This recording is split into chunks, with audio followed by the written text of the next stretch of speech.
कमर दर्द के बारे में हमने सुना है कि परेशान होके लोग कहते हैं कि मुझे एमआरआई करा लेना चाहिए। तो किस कंडीशन में कमर दर्द होने पर एमआरआई कराना चाहिए? कि अगर किसी का बॉवेल और ब्लैडर सिस्टम यानी कि यूरिन अपने आप पास हो जाए, मोशन अपने आप पास हो जाए बिना हमारे कंट्रोल के, तो इसका मतलब स्पाइन में कुछ ना कुछ गड़बड़ी हुई है जिसे देखने के लिए एमआरआई कराना चाहिए। फिर एक कंडीशन आती है कि आपको सियाटिका का पेन होने लगे, यानी कि कमर दर्द के साथ दर्द जो है पैरों में जाने लगे। पर क्या इसमें हमेशा हमें एमआरआई कराना चाहिए? नहीं।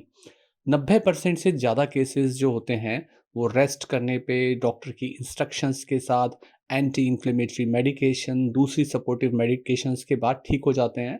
और कम से कम बोला जाता है कि आप मेडिकेशंस जो हैं कम से कम 4 से 6 हफ्ते खाएं। अगर उसमें आपका ग्राफ इम्प्रूवमेंट की तरफ जा रहा है, इसका मतलब ये है कि आपको एमआरआई नहीं कराना चाहिए, क्योंकि एमआरआई कराने के बाद भी आपको मेडिकेशंस ही खानी है। अगर लग रहा है कि मेडिकेशन खाने के बाद कंडीशन हर हफ्ते खराब होती जा रही है, तेज़ी से खराब होती जा रही है, तो एमआरआई कराना चाहिए। ये रिकमेंडेशन है। उसके अलावा कई बार हम देखते हैं कि कमर दर्द की कंडीशन पोजीशन के साथ चेंज होती है। यानी कि कोई व्यक्ति अगर लेटा हुआ है तो उसको कमर दर्द अगर लेटे हुए में भी हो रही है, तो इसका मतलब ये कमर दर्द काफ़ी सीरियस टाइप का है, क्योंकि लेटे वाली पोजीशन के अंदर डिस्क के ऊपर पड़ने वाला प्रेशर, जो 2 हड्डियों के बीच में डिस्क होती है स्पाइन के अंदर, उस पे सबसे कम प्रेशर लेटे होने पे पड़ता है। पर अगर किसी को लेटे होने में भी पेन हो रहा है तो ये एक सीरियस कंडीशन है। दूसरी बात है कि लेटे होने से जब आप बैठते हैं और दर्द बढ़ रहा है, ये भी एक सीरियस इंडिकेशन है। और ऐसे लोगों को ज़्यादातर पेन तब होता है जब वो सीट पे बैठे हुए हैं, चेयर पे, और सडनली खड़े हो जाते हैं, तो पेन एकदम से बढ़ जाता है। ये इंडिकेशन है कि ये थोड़ा सीरियस टाइप का पेन है। एमआरआई कराना चाहिए, नहीं कराना चाहिए, वो बात की बात आती है। सबसे ज़्यादा जो मना होता है डिस्क के पेन के लिए, कि अगर आप चेयर पे बैठे हैं और आगे झुक के कुछ वज़न उठा रहे हैं, तो सबसे ज़्यादा प्रेशर पड़ता है। यानी कि आगे झुक के वज़न उठाना डिस्क के लो बैक एक वाले पेन के लिए मना होता है, वो नहीं करना चाहिए।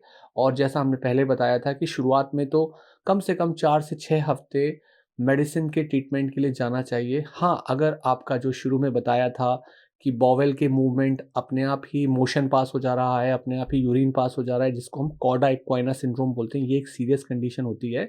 यहाँ पे वेट नहीं करना चाहिए और तुरंत एमआरआई कराना चाहिए, डॉक्टर को दिखाना चाहिए। उसके अलावा अगर कोई पेशेंट है जिसको लाइफ में पहले कोई कैंसर हुआ है और अब लो बैक पेन हो रहा है, तो शक जाता है कि कहीं वो कैंसर एक ट्रैवल करके स्पाइन में ना आ गया हो, क्योंकि स्पाइन में आने के चांसेस बहुत ज़्यादा होते हैं। और शुरुआती स्टेज में एक्सरे के अंदर लो बैक पेन के अंदर कैंसर के पेशेंट के अंदर कुछ दिखता नहीं है, तो एमआरआई ही की इंडिकेशन होती है, क्योंकि एक्सरे में तब दिखेगा जब 30 से 40% बोन खत्म हो जाती है, तब जाके एक्सरे के अंदर चेंजेस आने शुरू होते हैं। तो ये एक इंडिकेशन होता है कि ऐसे में एमआरआई करा लेना चाहिए। अगर लो बैक पेन के साथ इन्फेक्शन है स्पाइन के अंदर, तो पता चलता है कि हमने ब्लड टेस्ट कराए, उसमें ईएसआर और सीआरपी जो मार्कर होते हैं इन्फेक्शन के या इन्फ्लेमेशन के, वो बढ़े हुए हैं। फीवर आ रहा है, ब्लड टेस्ट में डब्ल्यूबीसी के काउंट बढ़े हैं, डॉक्टर ने ब्लड कल्चर कराई, वो पॉजिटिव आ रही है, तो ये इंडिकेशन है उस जगह स्पाइन को प्रेस करने पे पेन हो रहा है, स्पाइन का लोकल टेम्परेचर बढ़ा हुआ है। तो ये सब शक होते हैं कि हमें इन्फेक्शन की पॉसिबिलिटी हो सकती है स्पाइन में ऐसे पेशेंट के अंदर, तो एक्स-रे तो कराना ही चाहिए। यहाँ एमआरआई की बात बनती है, और अगर एमआरआई में डिस्क स्पेस ख़त्म दिख रहा है या जो वर्टेब्रल बॉडी है उसके अंदर इन्फेक्शन की वजह से बोन को डैमेज दिख रहा है, तो एमआरआई होनी चाहिए। एमआरआई के बाद में बायोप्सी, कल्चर सेंसिटिविटी, ताकि पता लगाया जा सके कि ये इन्फेक्शन है या कोई ट्यूमर है, तो यहाँ एमआरआई कराना चाहिए।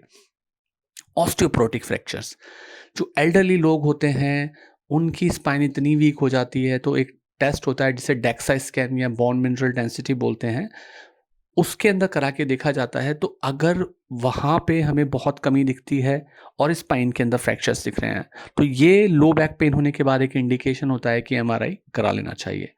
तो कुछ रेड फ्लैग साइन होते हैं कि ओल्डर पेशेंट को बैक पेन हो रहा है, स्पाइन के फ्रैक्चर्स दिख रहे हैं, पहले कोई ट्यूमर की हिस्ट्री है, या स्पाइन में ट्यूमर पहले रहा है, या पहले कभी ट्यूबरक्लोसिस रहा है स्पाइन के अंदर, या पहले स्पाइन में कोई इन्फेक्शन रहा है, चोट लग गई है, चोट लगने के बाद पैरों की ताकत जा रही है, लैट्रिन बाथरूम का कंट्रोल जा रहा है, स्पाइन वीक है, ऑस्टियोपोरोसिस है, एमआरआई कराना चाहिए।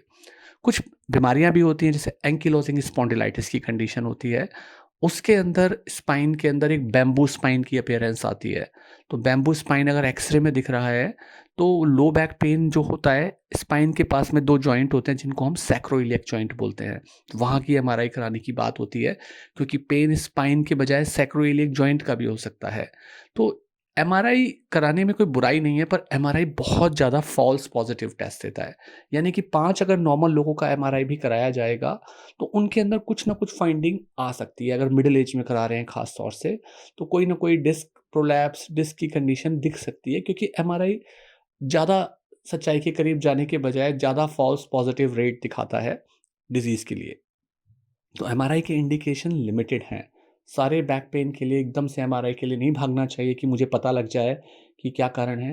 हो सकता है कि आप एमआरआई कराओ और उसमें आपको डिज़ीज़ दिखे, जबकि असली में आपको वो कंडीशन ना हो। आपको विटामिन की डेफ़िशिएंसी की वजह के से बैक पेन हो रहा हो, या आपकी लाइफ़स्टाइल की वजह से हो रहा हो, या आपकी मसल पुल हो गई हो उसकी वजह से हो रहा हो।